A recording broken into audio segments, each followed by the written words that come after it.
Hello friends, hope all of you are doing well. In today's session, we are going to start our first lecture on literary criticism and theory, and we have selected the unit 1 for this one. So we'll be discussing primarily three topics, that is what is literature, what is literary criticism, and what is theory. Now I'll be discussing all these topics in a very discrete manner. For the notes and analysis, obviously you can go to the description part and click on the link and get the notes of this particular session. And yes, if you want to get some affordable books as well as guidebooks of MEG5 literary theory and criticism, the link of that as well is given in the description. You can check out that as well. Now without any further delay, let's get started. Now let us start with a basic question, that what is literature. Now this particular word, we have all of us have a little bit of vague idea about what literature is, but let us discuss in details because it's important from an examination point of view that you understand and you can define what is literature.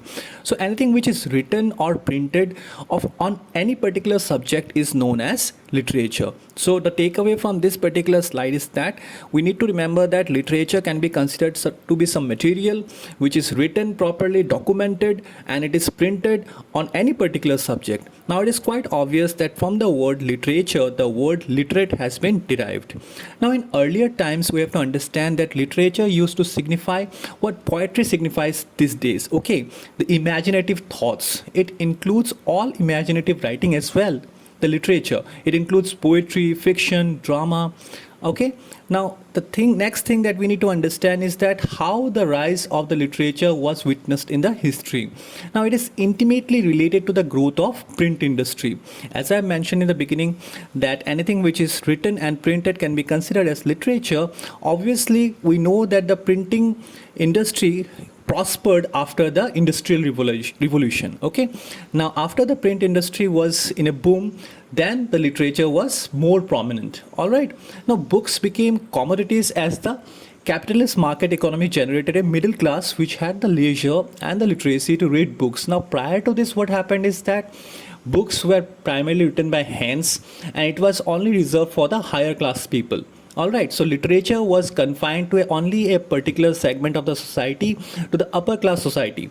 Now after the books came into the circulation, after it was printed, after literature was freely available, then what happened is that even the middle class people used to read it. The literate middle class people used to read books, good books, in their leisure time. The idea of literature grew along with another allied concept, that of culture. That means that along with the progress of the culture, as culture propagated, so did literature.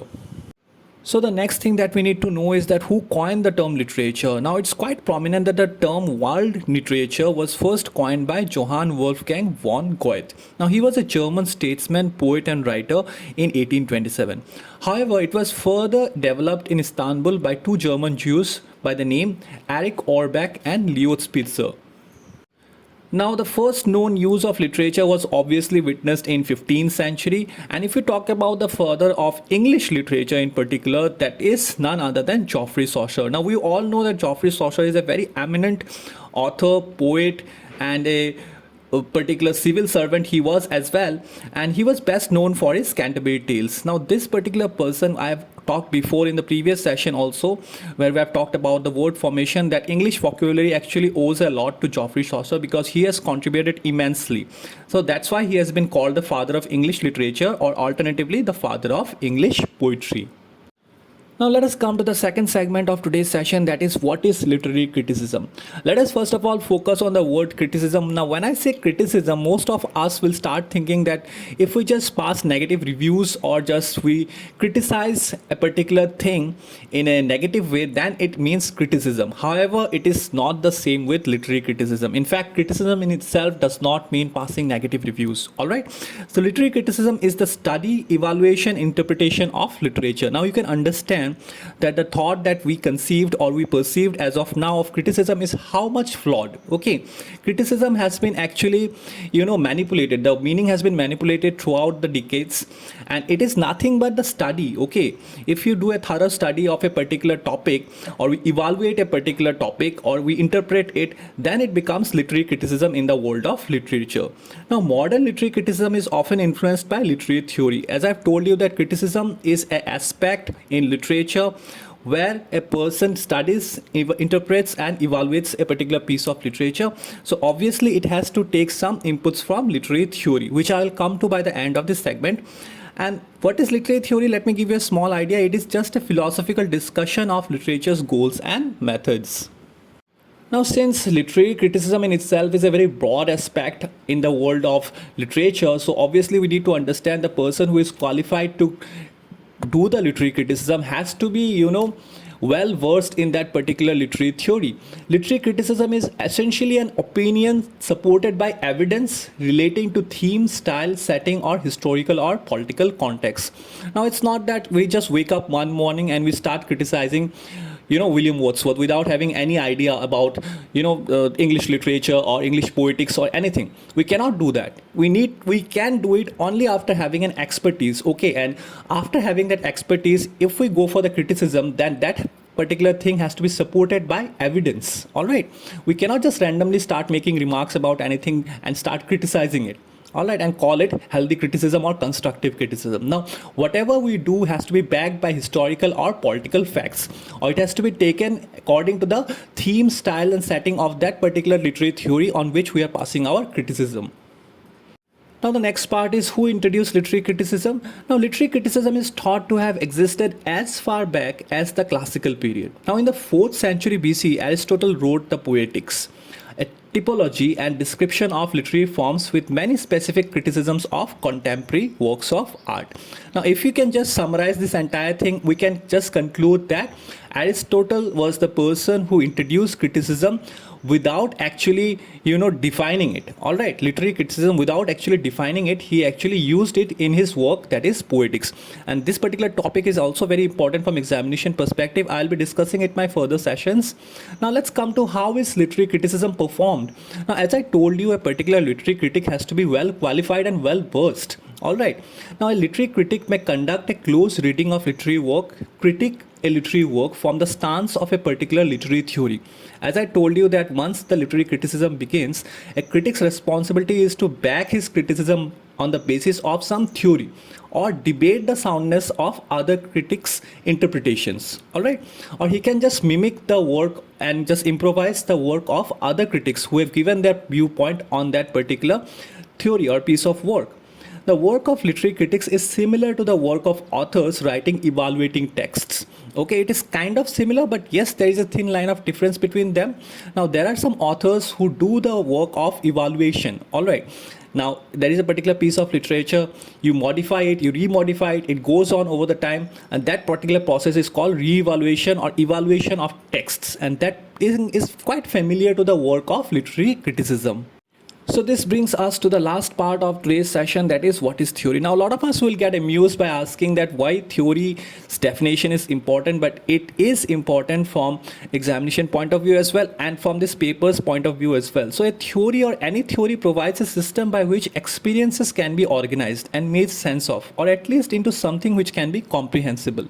Now, if I have to put it into simple words, a theory is nothing but a collection of information, all right, organized information which can suit the need of others. Now, if a particular theory has been established, now that theory will be consulted on when a different person or an individual works on that particular field. Yes, so in order to avoid chaos. All right, so this is the primary motive of theory. All theories are constructed against the threat of chaos. That means in order to avoid chaos in the society, theories are created. Now, which is the absence of system or organizing principles to make sense of what comes to us.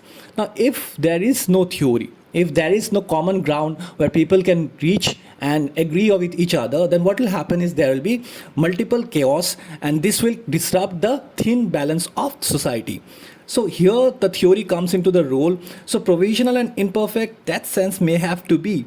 Now, that is the basis of all dogma, religious and political alike. Now, this is quite similar to the common beliefs or sayings about religious and political situations. Now, theory, as we summarize it, it is nothing but some conclusions of any particular topic, some common ground where a lot of people reach together after a lot of discussion, and that theory can be consulted on by further individuals or intellectuals in order to avoid chaos in the society. Now, you might be a little bit confused about what is theory and what is literary criticism, because now I'm sounding a little bit similar to both. Now, let me tell you that theory is the context of literature, is the set of broad assumptions about literature and the function of criticism. Now, basically, theory, when I say theory, it represents the function of criticism. All right. That means criticism, a literary critic has to consult literary theory in order to do the healthy criticism. Now, when you say, for example, the economic condition of society, its mode of productions, then class system in any given time determine the literature of the society. Okay, that constructs the literature of the society in that given period of its history. You are making a theoretical pronouncement. However, when you are start analyzing any work of art, a poem or a novel of that society and period from the theoretical perspective, you are doing literary criticism. So this is the video, guys. I hope you had an insight regarding three very important topics of literary criticism and theory. That is, what is literature, what is literary criticism, and what is theory. In case if you have any other doubts regarding this particular topic and particular session, do feel free to comment in the comment section. I'll definitely try to address it. And yes, do check out the notes and analysis of this particular session by going to the description and clicking on the link. And also do consider to join our social community pages, that is our Facebook page and our Facebook group. And yes, eventually if you can consider, or if you're thinking to buy and purchase MEG 5 guidebooks or reference books for your upcoming term and examination, I have kept some cheap and affordable guidebooks for this last 11th hour prep that will be spiral binding. You can check that as well, that is given in the description. Now till we meet next time, God bless you and thank you all.